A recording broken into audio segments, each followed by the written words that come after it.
Hey guys, I'm Squall and welcome back to the channel. I haven't done a video in a while, but I thought I'd do a real quick update video on my roaches. I know last video was roaches, but they seem to do really well. I get a lot of views off of those and people really like me to do updates on them. So I am going to be doing probably more videos surrounding reptiles and things like that. I just don't have energy to do any more gaming videos and things like that. But anyway, this is my new bin. I'm starting to cut it, as you can see right here. Let me kind of focus in here. I just got done cutting the first square. I'm going to cut the next square here in a minute. But I was on a 2-bin setup. I'm switching to a single bin. So if you guys can see here, I think this one's like 45 gallon. So it's just a 45-gallon bin. And I'm doing that because I am trying to get rid of the 2-bin setup. I don't like it as well. So we're going to go to one single bin. I've got the first one cut out and it's up here. Sorry, my workbench is a little bit dirty here right now, but here's the first one. It's all cut out.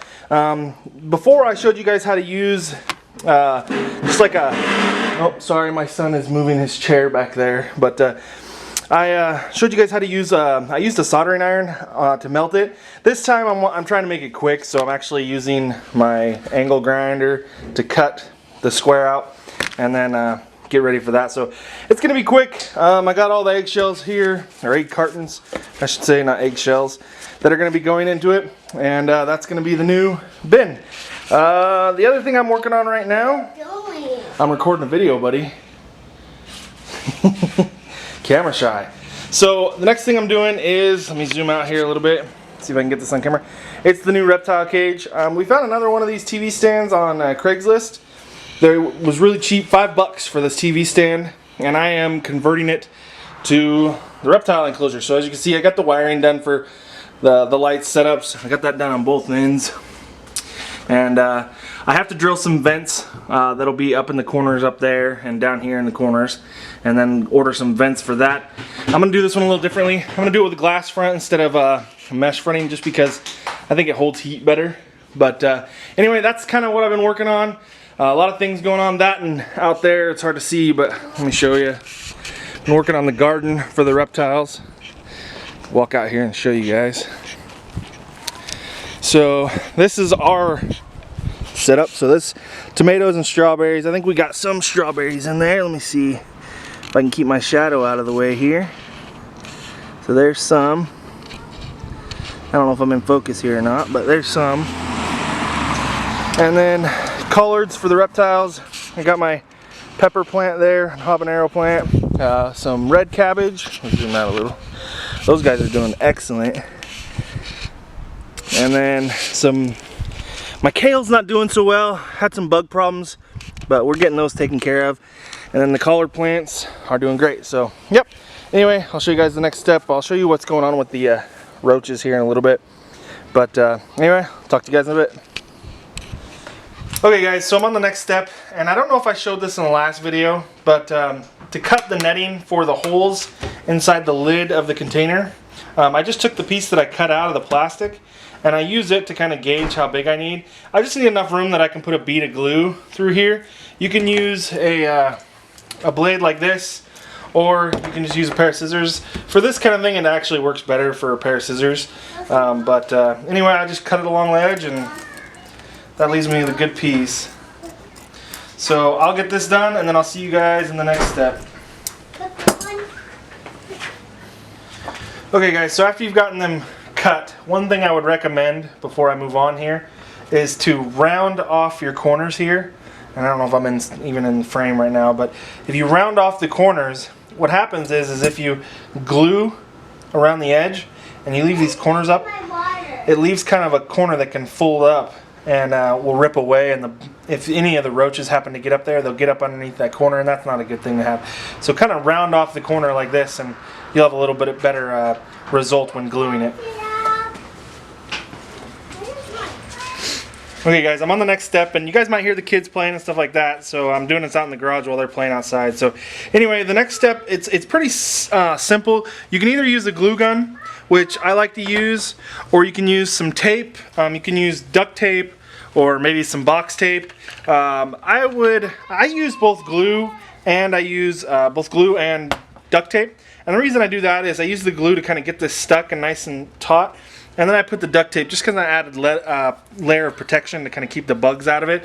But basically, the next thing I would do, if you're going to be using hot glue, you're going to need something to kind of push this down, and you don't want to use your fingertips because they'll get burnt.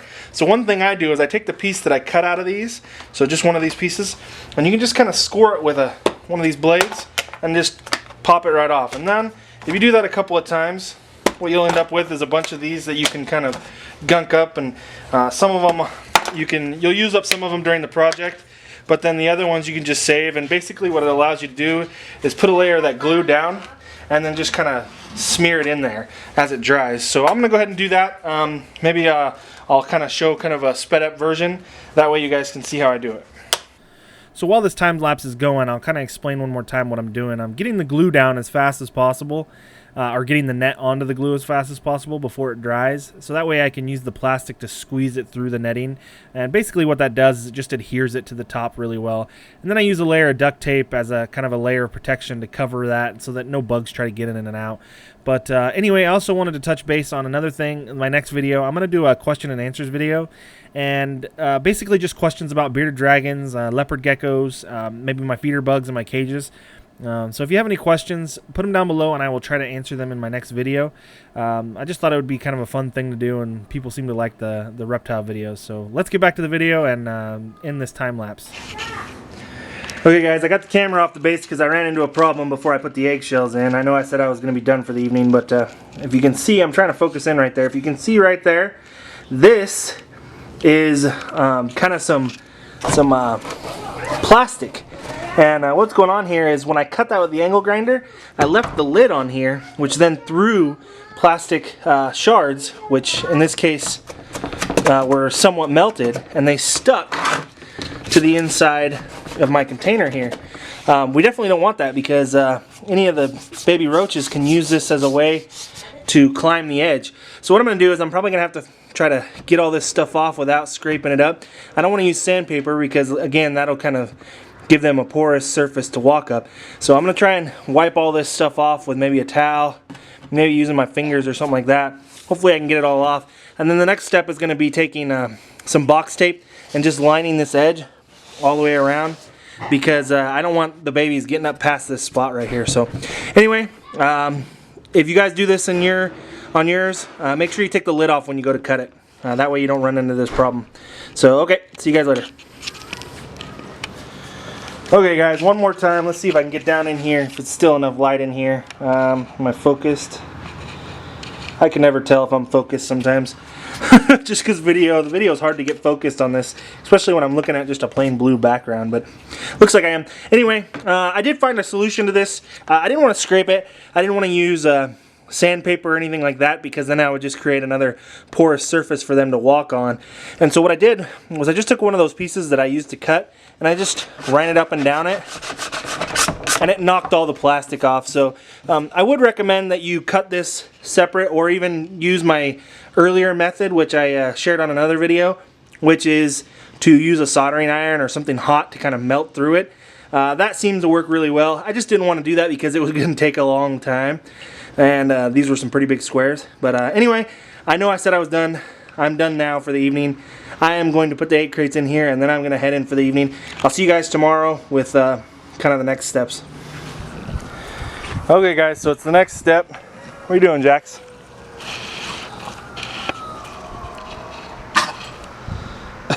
Jax, you getting all dirty? You goofball. Okay, next step is separating the roaches. The first thing I'm going to do is I'm going to empty them from one container into the other. So this is my very first container, and when I started out and went to the second video, I made 2 containers. I'm not sure what exactly I'm going to do with these. These will probably be for future bugs, probably worms if I ever start doing worms again. But anyway, I'm going to empty one into the other, so then I have one empty tub to kind of separate poop into, just to be easier that way. And I'll kind of show you guys how long overdue this was. So this is one of the bins, and as you can see, I got a lot of dead roaches in there. Part of that is just not getting to it in time. Then the other part of that is I had quite a few die all at once. probably just a generation of roaches died off. If you remember correctly in my previous video, these were all babies. Every bit of this was babies. And now it's 100% roaches. So let me set this up here and I'll kind of zoom in on some of these. So there's some males, a lot of males. So I wanted to show a quick time lapse of me getting some of these roaches off the containers. So that's what this is, just a real quick time lapse. At the end of this little time lapse, I'm gonna do what it sounds like, all these bugs. It's kind of interesting to hear all these bugs. It almost sounds like water running or something similar. But here you guys go.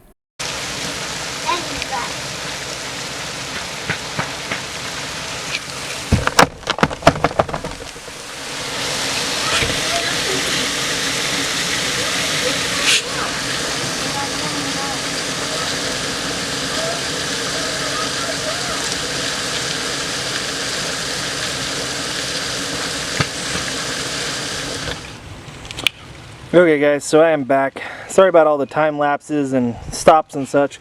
I'm just so busy lately that trying to sit down and do an entire project without stopping is hard. But I am on the next step, which is I got to separate all the poop. So I've got most of the roaches in here, just whatever's left in these two bins right here. And so I'm going to be doing those right now.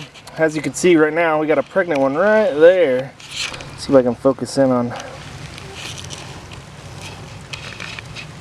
There we go. That's the eggs hanging out the back end right there. But I'm going to be separating the rest of the roaches out.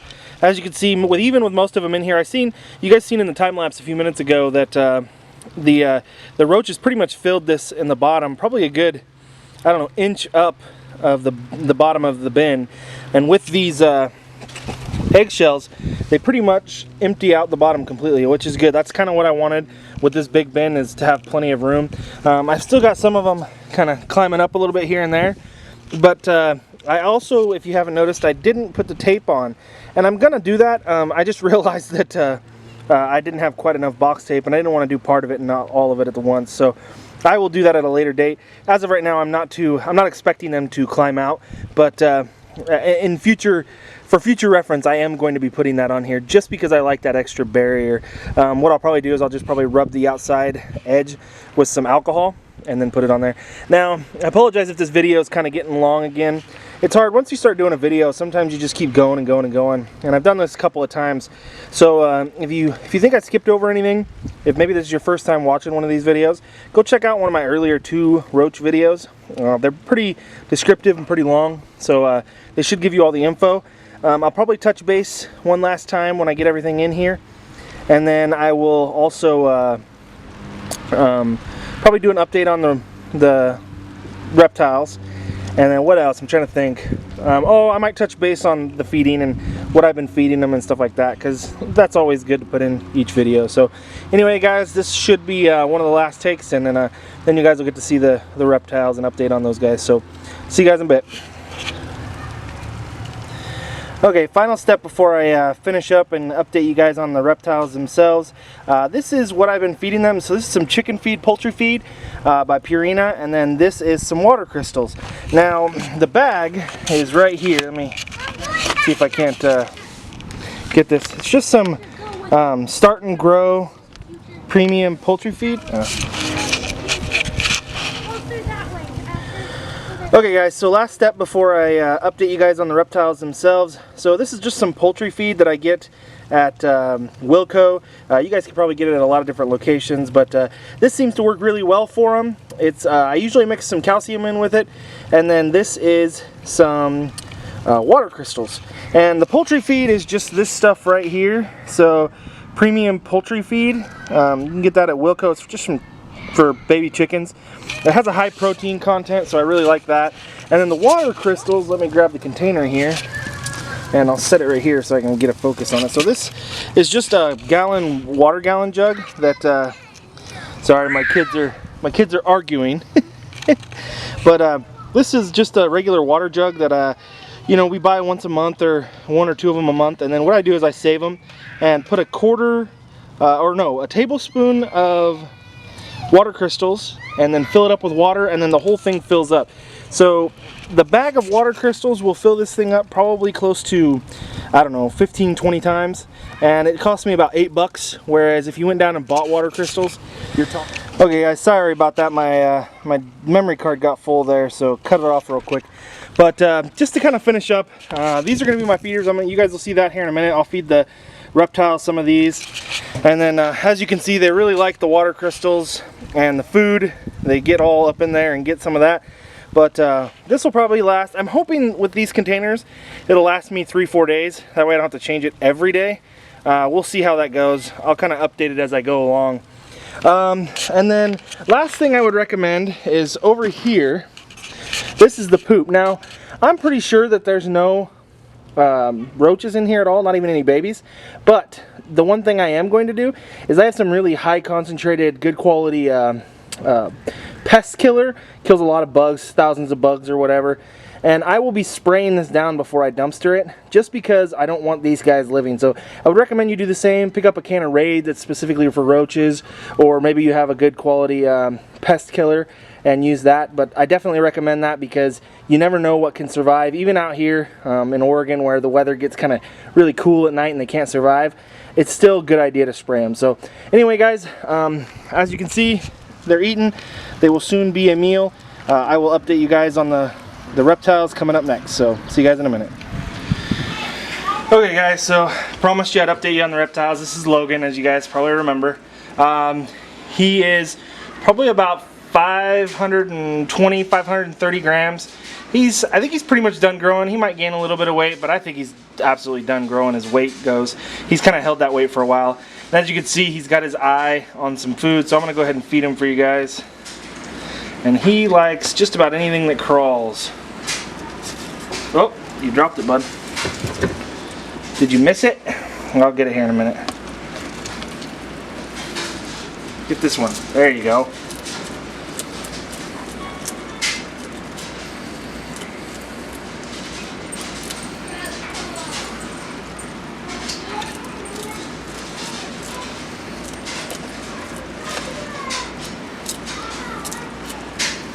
Wait till you're done eating.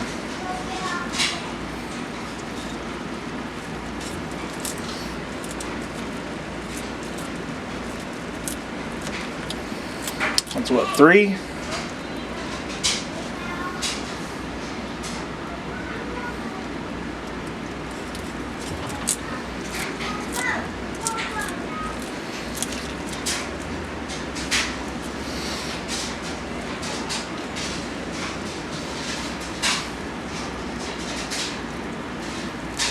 Yeah, it's moving, dude. There you go. You want a worm?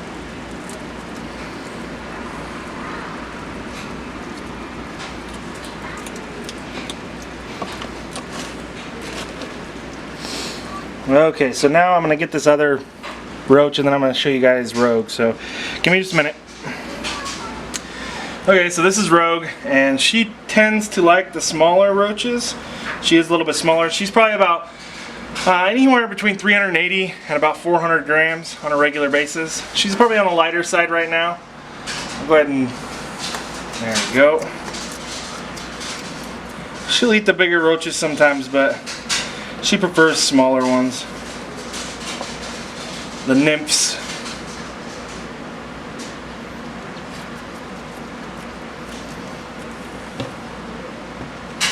Also,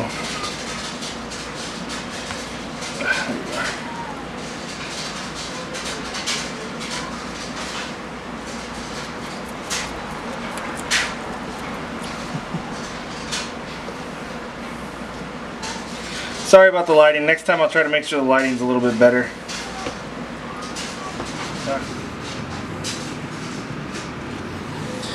Okay guys, so this is Remy, my leopard gecko. As you can see, he can see the food and he's definitely ready. See if I can get him back over here in the camera angle. So,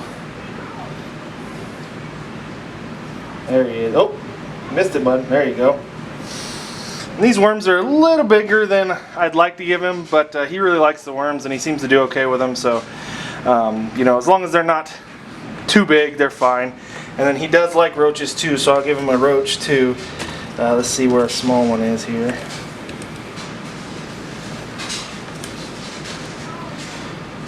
In fact, he loves the roaches.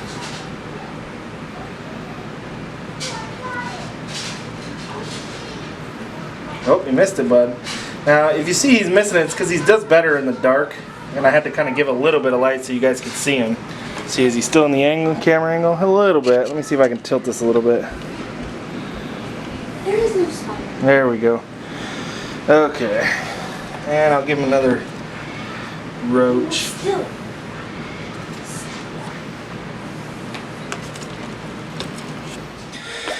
Okay guys, it's been a while since you've seen him. This is my feisty guy, Logan. He's getting really old, and he sometimes doesn't want to eat, sometimes he does. Let's see if he wants to eat. Yep, today he's in the mood, so he actually eats pretty good. He's right around 430 grams. Pretty fat old guy. Just kind of lounges around a lot. Doesn't move around much. So he's back here with my son in his room, because my older son, because he likes quiet. So we give him as much quiet and peace time as we possibly can. But yep, that's the reptiles, guys. I'm going to finish feeding him, and then that's it for the video. Make sure you guys put a comment down below. Questions, if you have any questions. And I'm going to try and do a question and answers video. I'm also thinking about possibly selling some breeder setups. So like basically like a certain amount of males and females. If you guys are interested in that, if there's enough interest, I might sell a few of them. If not, I won't worry about it. But if you are interested in, put it in the comments below.